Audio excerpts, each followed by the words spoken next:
ওরা মানে খুবই শক্তিশালী। ওরা জিনের কবিরাজ, মানে জিনদের ভিতর থেকে পণ্ডিত মশাই যেটাকে বলে, এত শক্তিশালী। মানে আমি ওদের রক্ষা করছি, ওরা আমার পরে জাদু করার চেষ্টা করছে। আসলে এর ভিতরে অনেক কিছুই তো ঘটে। জিনির তো চোখে মুখে মিথ্যে কথা, ওদের চোখে মুখে একদম সরাসরি। যারা রাখে তারা অনেক পদ্ধতিতে কলা কৌশলে তাদের ভিতর থেকে সব কথাগুলো বাহির করতে হয়। তারপরে যারা শক্তিশালী জিন হয় তারা একটু চায় মানে রাখিদের সাথে একটু ফাইট করি। জিনদের ভিতরে প্রকারভেদ থাকে, যেমন মানুষের ভিতরে শক্তি কম শক্তিওয়ালা, বেশি শক্তিওয়ালা, ওদের ভিতরে এরকম আছে। তবে আমার সাথে এরকম সব থেকে একটা ঘটনাই বলি। একটা পেশেন্টটা পাইছিলাম, জিন চালান দিছে। তার জাদুর মাধ্যমে একটা কবিরাজ হোক আর কোনো জিন হোক, তার শরীরের ভিতরে জিন প্রবেশ করে তার ক্ষতির দিকে নিয়েছে। পেশেন্ট যখন আমার কাছে আসলো, আস্তে আস্তে তখন আমি তাকে রোকেয়া করলাম। রোকেয়া করলে তখন আমার কাছে সে ওয়াদা করলো, হুজুর আমি আর কোনোদিন আসবো না। ব্যাস অতটুকু খালাস, আমি বাসায় চলে গেছি। এও আমার পিছে পিছে চলে গেছে।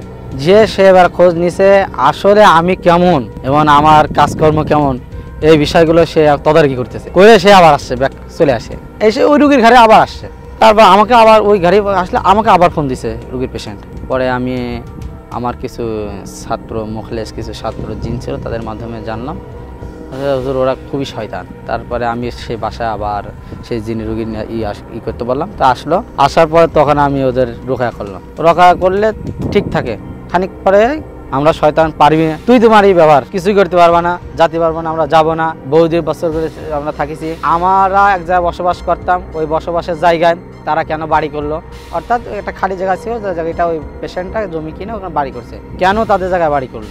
এই রাগের বহির্ভূত হয়ে তাদের এই ক্ষতিগুলো করতেছে। সেই বাসা পর্যন্ত বিক্রি করতো, বিল্ডিং, ওই বিল্ডিং পর্যন্ত বিক্রি করাইছে, করে ওদের থেকে তাড়াইছে সেই পেশেন্টদের। তারপরও তাদেরকে ছাড়িনি, তারপরও আবার এই ঝামেলাগুলো। তখন আমি তাদেরকে দেখলাম, সেদিনকে আমার রোকেয়া করতে আমি ইশার নামাজ থেকে শুরু করলাম। আমার সাথে আর আমার সাইডম্যান ছিল অনেকে, 3-4 জন সাইডম্যান ছিল। মানুষ হ্যাঁ, কিছু জিন ছিল। আমি জিনের সাহায্য আমি পছন্দ করি না, জিনের সাহায্য নিয়ে পছন্দ করি না। সাহায্য করবেন তো আল্লাহ তাআলা, আমার যেটুকু দায়িত্ব সেটা করবো, আমি রোকেয়া করার দায়িত্ব করবো। তখন আমি যখন রোকেয়া করা শুরু করি, ওরা মানে খুবই শক্তিশালী।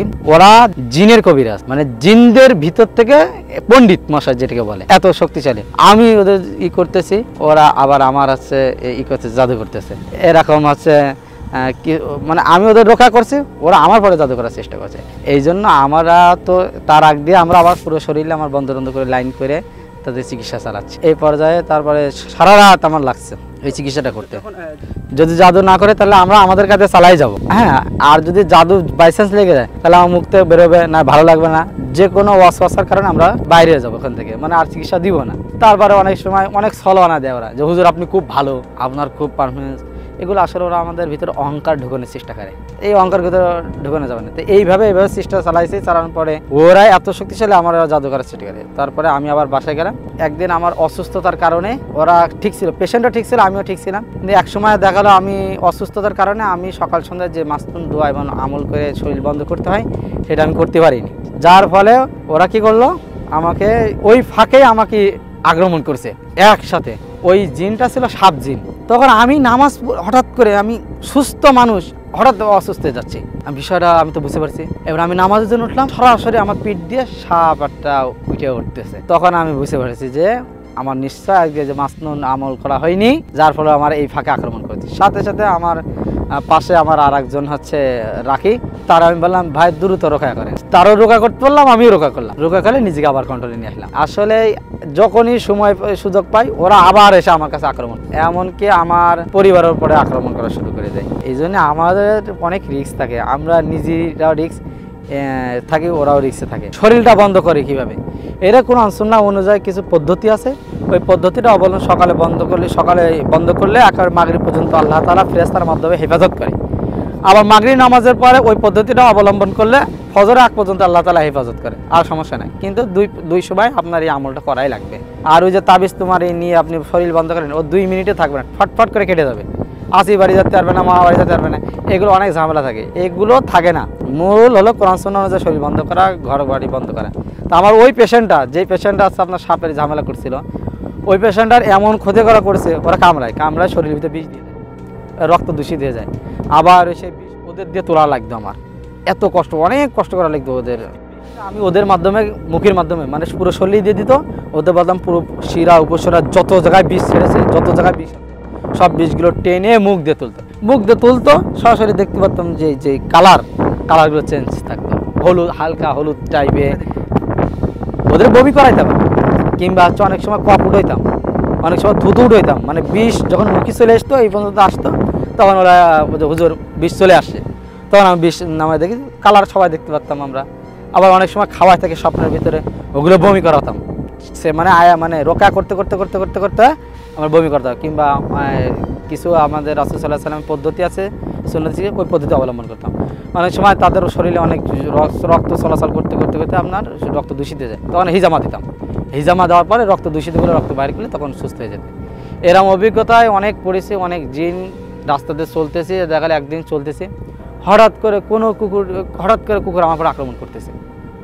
আমি তো যখনই আমি সেই দোয়া পাঠ করা শুরু করলাম, কুকুর দিলে আজকে দৌড় দিলে কারণটা কি, তখন আমি বুঝতে পারছি যে শয়তান রূপ ধরে আসছে। আবার অনেক সময় মসজিদে শুয়ে আছি, দেখা যায় ভুলে আমল না করে ঘুমিয়ে গেছি, রাত্রে চলে গেছি। আবার অনেক সময় দেখা গেল শুয়ে আসি এক জায়গায়, সাথে পাশে এসে শোয়ার চেষ্টা করছে। এরকম দুষ্টু, এত প্রকার দুষ্টু ওরা তো বলার মতন না। কিন্তু মেন বিষয় ফাঁক পাড়ি ওরা ক্ষতি করার চেষ্টা করে, এই জন্য খুব রিস্কের পরে থাকা লাগে। রাখিদের বিশেষ করে রাখি, কারণ রাখিরা সবসময় যুদ্ধ করা লাগে, রাখিদের সবসময় যুদ্ধ করা লাগে। নফসের সাথে যুদ্ধ প্লাস আপনার জিন শয়তানদের সাথে যুদ্ধ। এমনি যুদ্ধ তো ময়দানে গেলাম, জিহাদ করলাম, বিজয় দিয়ে দিলে বিজয়, কিন্তু মরণ আগ পর্যন্ত জিন শয়তানের সাথে যুদ্ধ করা লাগে রাখিদের, এমন অবস্থা। আরও অনেক অভিজ্ঞতা ছিল জিন শয়তান, কয়টা বলবো ভাই, অনেক দুষ্টু জিন সাথে। আরেকদিন আমি ধানমন্ডিতে এক জায়গায় ছিলাম, হঠাৎ করে আমার বুকে চাপ দিছে, কী ব্যাপার চাপ দিছে, তখন সাথে আমি দোয়া পাঠ করা শুরু করলি, সাথে দৌড় মারছে। তারপর থেকে সবসময় সতর্ক থাকা লাগে, যে কখন জানি ওরা ফাঁক পেলে আমার এই কাজ, এই জন্য সবসময় শরীর দিকে খেয়াল রাখা লাগে। আরও অনেক অভিজ্ঞতা আছে ভাই, আসলে সব অভিজ্ঞতায় সব জিনের রুগীদের বলে ইতিহাস বলে তো শেষ করা যাবে না। এক এক জিনের রুগীদের এক এক ইতিহাস, এতগুলো ইতিহাস তো বলা যায় না, কিছু স্যাম্পল বললাম। তবে এই রুগী যারা থাকে তারাও ভুক্তভোগী, যাদের পরিবার তারাও ভুক্তভোগী, অনেক টানা হেঁচড়া করা লাগে, অনেক বিষয় করা লাগে। আল্লাহ তাআলা সকল বালা মুসিবত থেকে সকলকে হেফাজত করে। ও আমার শরীরে ঘুরে বেড়ায়। রহস্যময় এমন অনেক ঘটনা পৃথিবীতে ঘটে, যার ব্যাখ্যা বিজ্ঞান দিতে পারে না। তোমরা কারা যাচ্ছ? আমাদের উঠাও। অবিশ্বাস্য এমন গল্প শুনতে চায় চলতি গল্প বলতে আমাদের সাথে যোগাযোগ করুন। একবার, দুবার, তিনবার। ফোন 0961102759 অথবা ফেসবুকে ইনবক্স করুন।